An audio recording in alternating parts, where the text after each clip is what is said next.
Mari kita berdoa. Bapa Sorgawi, Bapa yang kami sembah dalam nama anak-Mu Tuhan Yesus, sungguh kami sangat bersyukur, berterima kasih kepadamu Bapa untuk segala kasih, kebaikan, kemurahan Tuhan yang masih Tuhan berikan kepada kami sampai dengan pagi hari ini, di mana kami boleh tidur dengan tenang, bangun dengan selamat pada pagi hari ini tanpa kekurangan suatu apapun. Itu semua karena kasih, kebaikan, kemurahan Tuhan yang Tuhan berikan, Tuhan nyatakan di dalam dan melalui hidup kami.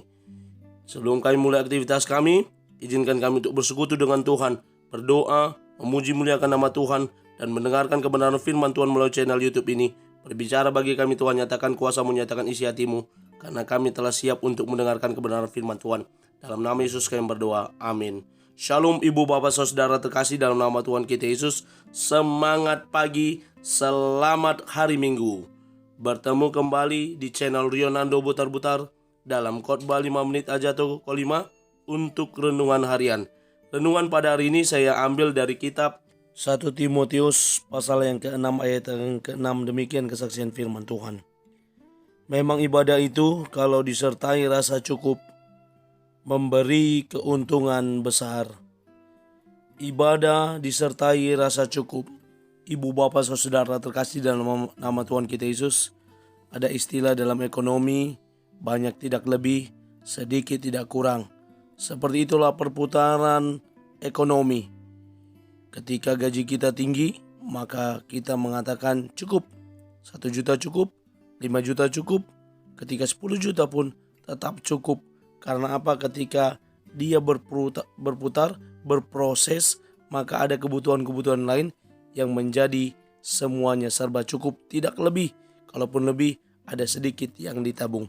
Ibu bapak saudara terkasih dalam nama Tuhan kita Yesus, bagaimana sikap hati kita sebagai orang yang beribadah, sebagaimana dalam nats renungan harian pada hari ini, yang mengingatkan kita yang pertama bahwa ibadah itu kalau disertai rasa cukup memberi keuntungan besar. Keuntungan yang besar bagi kita, karena dalam hidup ini kita tidak membawa apa-apa datang ke dunia ini. Bahkan ketika kita meninggal nantinya keluar, kita juga tidak bawa apa-apa. Kalaupun dalam peti mati ada ditaruh sepatu, ada ditaruh tas, atau ada ditaruh apa oleh keluarga kita, itu pun tidak bisa digunakan lagi.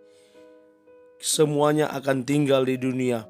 Maka sebagai orang yang beribadah, kita harus memiliki rasa bersyukur atas apa yang ada, dan kita boleh menikmatinya. Mensyukuri dan menikmati.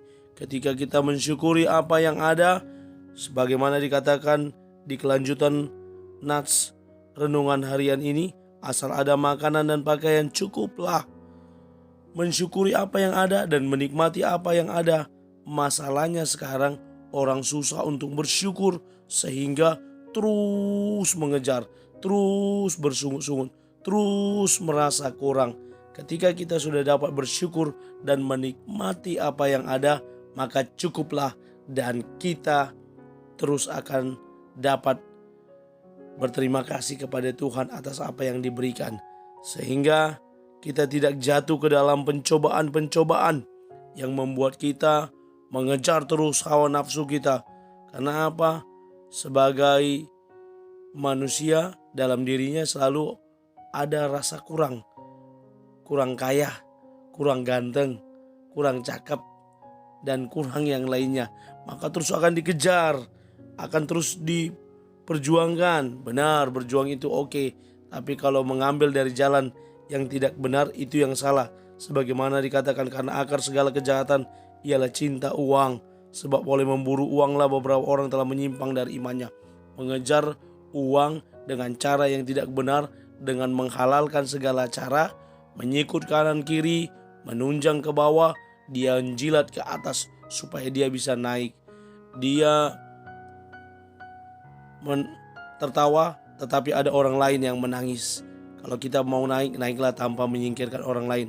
Kalau kita mau tertawa, tertawalah tanpa membuat sakit atau nangis orang lain. Itu yang harus terjadi sebagaimana orang yang beribadah, yang memiliki rasa cukup dalam beribadah. Menikmati apa yang ada, mensyukuri apa yang ada, sembari kita terus beribadah, memuji muliakan nama Tuhan, mendekatkan diri kita kepada Tuhan, terus diperbaharui melalui kebenaran firman Tuhan, terus diteguhkan melalui kebenaran firman Tuhan, sehingga kita terus bertumbuh di dalam Tuhan. Pertumbuhan iman kita juga tampak dari kehidupan sehari-hari kita yang memiliki rasa cukup. Amin. Kita bersatu dalam doa. Terima kasih Bapa untuk firman-Mu yang telah kami dengarkan pada pagi hari ini. Mampukan kami untuk menjadi para pelaku kebenaran firman Tuhan, yang terus bertumbuh di dalam Tuhan, yang terus belajar dari kebenaran firman Tuhan untuk mensyukuri apa yang ada, menikmati apa yang ada, dan kami boleh terus berjalan bersama dengan Tuhan, menaruh harapan kami kepada Tuhan, karena Engkaulah Tuhan yang terus mengajari kami melalui kebenaran firman Tuhan. Terpuji nama Tuhan. Kami akan mulai hari ini di dalam dan demi nama anak-Mu Tuhan Yesus kami berdoa. Amin. Selamat beraktivitas, selamat beribadah nantinya. Tuhan Yesus memberkati. Shalom.